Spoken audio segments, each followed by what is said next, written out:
A federal judge has accomplished something that no judge in the entire history of the United States has ever done before. While an ongoing federal trial continues in session, Judge EMTT Ma officially forwarded impeachment evidence straight to the United States Congress. This extraordinary action occurred fewer than 24 hours after Trump's complete legal team was forcibly removed from the courtroom by federal marshals. Court representatives verified the referral site's impeachable misconduct connected to the case presently under judicial review. Tonight, Washington remains under lockdown. National Guard forces have been mobilized. Republican congressional members are switching allegiances in real time, and the commander-in-chief is publishing warnings of civil conflict across social media platforms. This is the current state of affairs. Yesterday, following Judge Ma's decision to expel Trump's attorneys from the courtroom due to perjury charges after federal marshals physically guided them out before rolling cameras, he did not merely continue the trial proceedings. He intensified the situation. He released a formal judicial directive, and the terminology within that directive proves explosive. Judge Ma documented that obstruction of justice alongside perjury represents impeachable high crimes and misdemeanors, and that congressional transmission has been finalized. That specific phrasing holds significant weight. It confirms the judge officially compiled evidence and delivered it to the House of Representatives for impeachment actions. He did not forward a brief overview. He forwarded everything available.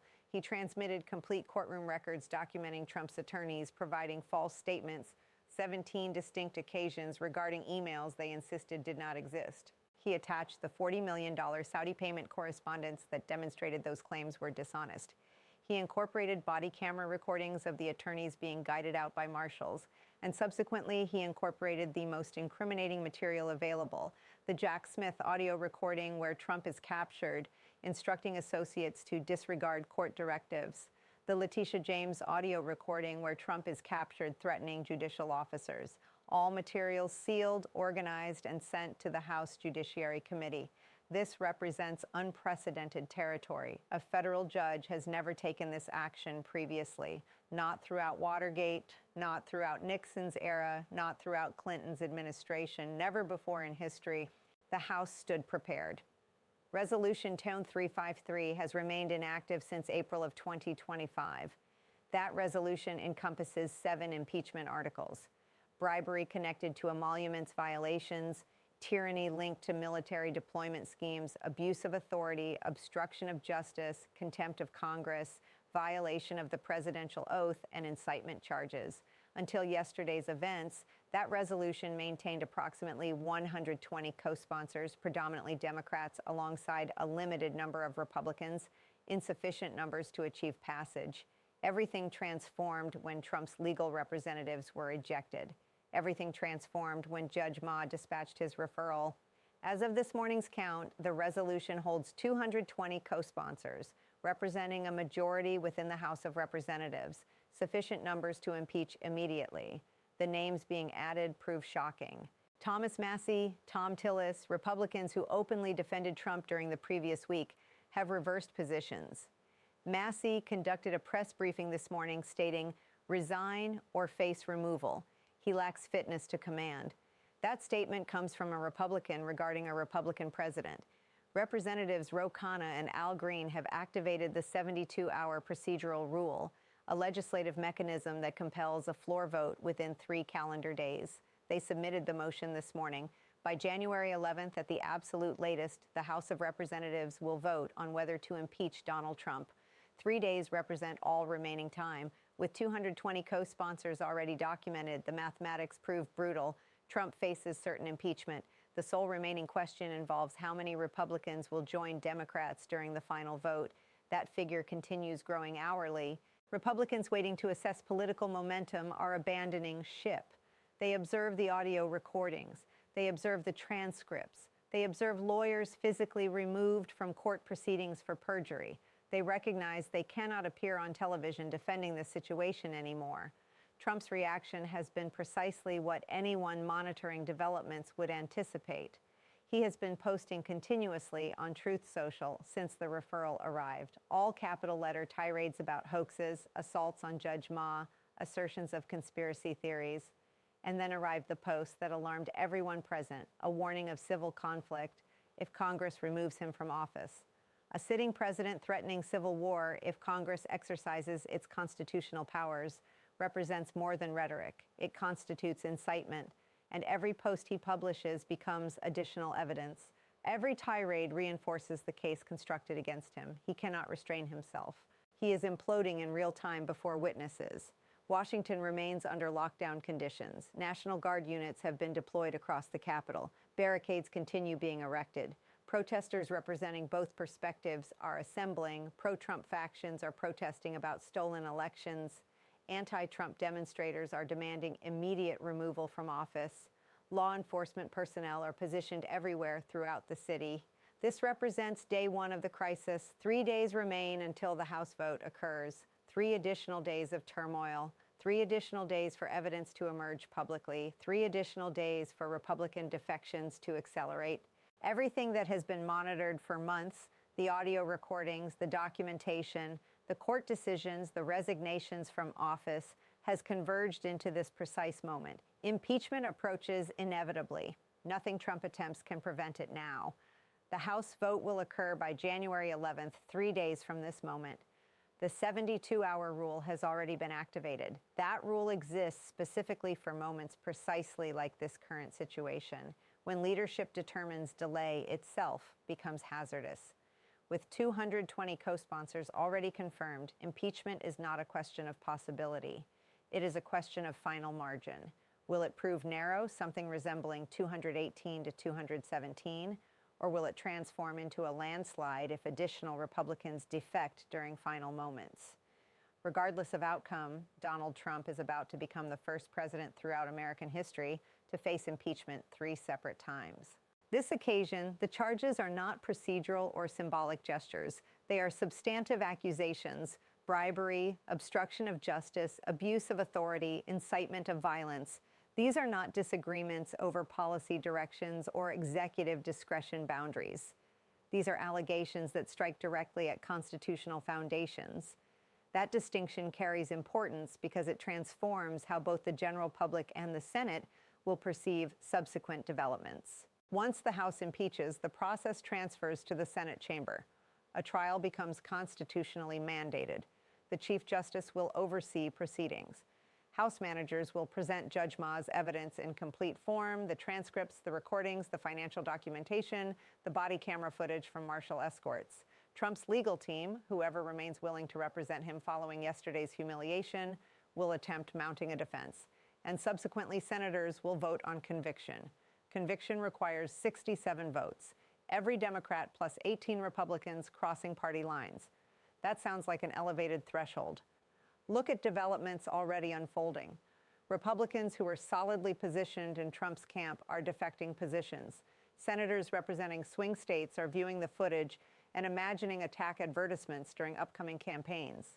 Party leadership remains furious about the courtroom humiliation witnessed publicly. No senator wants their voting record defending perjury, obstruction, and threats against judicial officers. Even if Trump survives the Senate, numerically speaking, politically speaking, he will be permanently crippled. An impeached president confronting overwhelming evidence is a president without leverage or influence. Trump himself represents the most dangerous variable in this equation. His reaction thus far has been erratic, aggressive, and profoundly dangerous. Threats of civil war are not casual comments. They are serious red flags. Law enforcement agencies are treating them with utmost seriousness. That is why National Guard forces are mobilized. That is why intelligence agencies are monitoring extremist communications. Authorities are preparing for the genuine possibility of violence erupting. History has instructed them not to dismiss Trump's rhetoric as empty bluster. The next 72 hours represent the most dangerous time frame. Trump recognizes impeachment is inevitable. He recognizes control is slipping away from his grasp. When Trump feels cornered by circumstances, he escalates dramatically. He lashes out violently. He burns bridges completely. He invites chaos intentionally. That pattern has been well documented throughout his career. Officials throughout Washington are not sleeping tonight. Judge Ma's referral does not terminate with Congress alone. Evidence of perjury, obstruction, and witness intimidation has also been forwarded to prosecutors investigating criminal matters. If investigators can establish that Trump personally directed his lawyers to lie under oath, that constitutes suborning perjury, a serious federal crime. Obstruction of justice carries prison exposure. Witness intimidation does as well under federal statutes. Multiple grand juries are already active in Washington, New York, and Georgia jurisdictions. Criminal indictments could arrive while impeachment proceedings are still underway simultaneously. This is constitutional territory the framers anticipated but hoped would never be needed in practice. Multiple accountability mechanisms moving forward at once. Congressional impeachment, criminal prosecution, judicial intervention, and hovering over all of it is a conversation no one wanted to have but now cannot avoid any longer. The 25th Amendment. Reports indicate quiet discussions between the Vice President and cabinet members about capacity and stability concerns. The 25th Amendment allows removal without a House vote or Senate trial process. If a president is deemed unable to discharge the duties of office, it can happen quickly, overnight even. Trump could contest it legally. Congress would decide the outcome. With impeachment already moving forward, the outcome would not be in doubt. The fact that this option is being discussed seriously tells you how severe the situation has become. The Republican Party is tearing itself apart in real time. Loyalists are doubling down on support. Pragmatists are fleeing the association.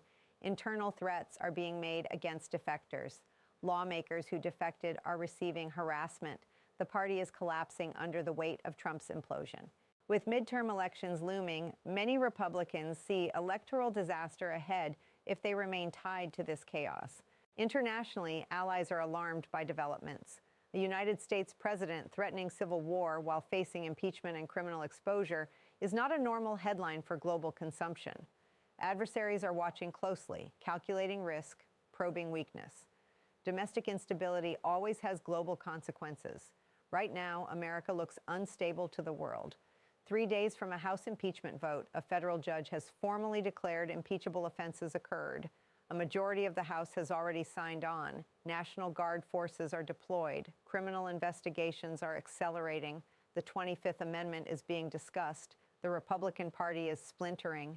The president is escalating rhetoric that only worsens his legal exposure. This is not noise. This is not hype. This is convergence. Everything that has been building for months is colliding into one narrow window of time. What happens in the next 72 hours will shape the future of the presidency, the rule of law, and American democracy itself.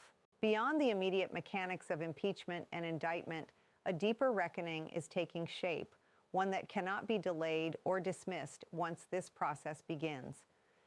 What Judge Ma did shattered a long-standing assumption in American politics that courts stay in their lane and Congress cleans up its own messes. That wall is gone. The judiciary has stepped directly into the constitutional machinery and said, this conduct is so severe that the legislative branch must act immediately. That changes the balance of power in a way never seen before. For decades, presidents relied on delay as a survival strategy. Drag things out, litigate endlessly, let public attention fade, let elections intervene. Delay is no longer available to Trump. The referral collapsed timelines. It forced Congress to move on a judicial clock, not a political one. Once that clock starts, it does not stop because of rallies, polls, or threats. This is why Trump's allies are panicking behind the scenes, even if they are loud in public. They understand that impeachment is no longer the end of the story. It is the beginning of exposure. Senate trials bring witnesses, subpoenas, oaths, cross-examination, evidence that has not yet seen daylight. Every layer peeled back creates new legal risk, not just for Trump, but for anyone who enabled him. That is where the fear really spreads. Staffers, donors, political operatives, lawyers, advisors, people who thought loyalty would protect them are suddenly realizing loyalty only ties them closer to the blast radius. Cooperation becomes the rational move. Silence becomes dangerous. Once that shift begins, it accelerates. Trump senses this. That is why his rhetoric has turned openly apocalyptic. He is not posting to persuade undecided voters anymore. He is posting to intimidate institutions. Civil war language is not political messaging. It is a threat designed to make Congress hesitate, to make judges second guess, to make officials fear consequences for doing their jobs. That tactic has backfired spectacularly. Threats do not freeze institutions when they are documented. They harden them. Every post is archived, time-stamped, and potentially admissible. Every escalation strengthens the argument that Trump is not just unfit, but dangerous. This is why security posture in Washington looks the way it does right now. Officials are preparing not just for protests, but for the possibility that Trump's words trigger real-world violence. The memory of January 6th is not theoretical, it is operational. Agencies know exactly what happens when rhetoric turns into action. They are determined not to be caught unprepared again. The political narrative is collapsing around Trump. He can no longer credibly claim persecution when a federal judge bound by evidence and procedure initiates the impeachment referral. This was not a cable news panel. This was not an opposition press release. This was a courtroom under oath with records. That distinction matters enormously to voters who may be exhausted by chaos but still care about legitimacy. Here is the quiet truth many in Washington will not say out loud yet. Even if Trump somehow survives the Senate trial, his presidency does not recover from this. Authority once broken does not reassemble. Every executive action would be challenged, every order questioned, every decision viewed through the lens of instability. Governance becomes nearly impossible. That is why contingency planning is happening everywhere in Congress. In federal agencies, among allies overseas, people are preparing for outcomes ranging from resignation to removal to incapacitation. This is what constitutional crisis management looks like when the guardrails are under stress. When people ask whether this is really the end, the answer is more precise than yes or no. It is the end of the illusion of untouchability, the illusion that power alone can override law, the illusion that consequences can always be outrun. What remains now is process. Cold, methodical, relentless process is the one thing Trump has never been able to dominate. The countdown is real. The record is locked. The next move belongs not to Trump, but to the Constitution. What happens in the next 72 hours will not just determine Trump's fate. It will determine whether constitutional authority still has gravity in the United States. Once impeachment moves from theory to action, everything changes. The stakes harden. The language sharpens. The consequences become unavoidable. By the time the House gavels in for the impeachment vote, there will be no room left for ambiguity. Members will not be voting on personality or politics or loyalty. They will be voting on a documented record assembled by a federal judge, reinforced by sworn testimony, recordings, and physical evidence. That matters because it strips away the usual defenses. There is no plausible deniability left, no didn't know, no taken out of context. The paper trail is complete.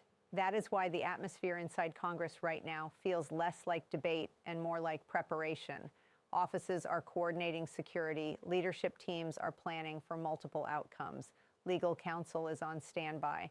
Everyone understands this is not just another vote, it is a constitutional rupture point. Trump understands it too, even if he cannot admit it. His behavior reflects a man who knows time is no longer his ally. That is why the rhetoric has escalated from grievance to threat. That is why he is no longer trying to win over undecided lawmakers, but instead trying to intimidate institutions outright. He is betting that fear will slow the process, that disorder will make Congress hesitate, that chaos will buy him time. But fear does not work the same way when it is documented. When threats are recorded, archived, and introduced as evidence, they lose their power to intimidate and gain power to convict. Every message Trump posts now is not a defense. It is an exhibit. The conversation around the 25th Amendment has not gone away. It exists as a pressure release valve for moments exactly like this. When a president's actions raise serious concerns about stability and capacity, it is faster than impeachment, more immediate. Its mere presence in the conversation tells you how seriously officials are taking Trump's behavior. The criminal side of this continues moving forward regardless of what Congress does. Judges do not pause investigations because of political calendars. Prosecutors do not stop reviewing evidence because a president is angry. Impeachment accelerates criminal exposure by bringing more evidence into the open under oath. That convergence is what makes this moment so dangerous and so decisive. Trump is not facing one threat. He is facing several, all advancing at once: congressional removal, criminal indictment, political abandonment, institutional isolation. None of those processes depend on his consent. The Republican Party knows it. The fractures happening now are not temporary. They are structural. Once members begin defecting publicly, the dam does not reseal, it breaks. Every new defection makes the next one easier. Every silence speaks louder than a defense. This is why the next 3 days will feel relentless. More evidence, more statements, more resignations, more pressure, more panic from a president who has never been forced to confront a system that will not bend. Trump built his entire political identity on the idea that rules are optional, that institutions are weak, that consequences can always be avoided. What is happening now is the collapse of that belief, not rhetorically, procedurally. When the House finally votes, it will not feel like a dramatic climax. It will feel inevitable, like the last step in a sequence that has already been decided by evidence, by process, and by time. The question is no longer whether impeachment happens. The question is what survives after.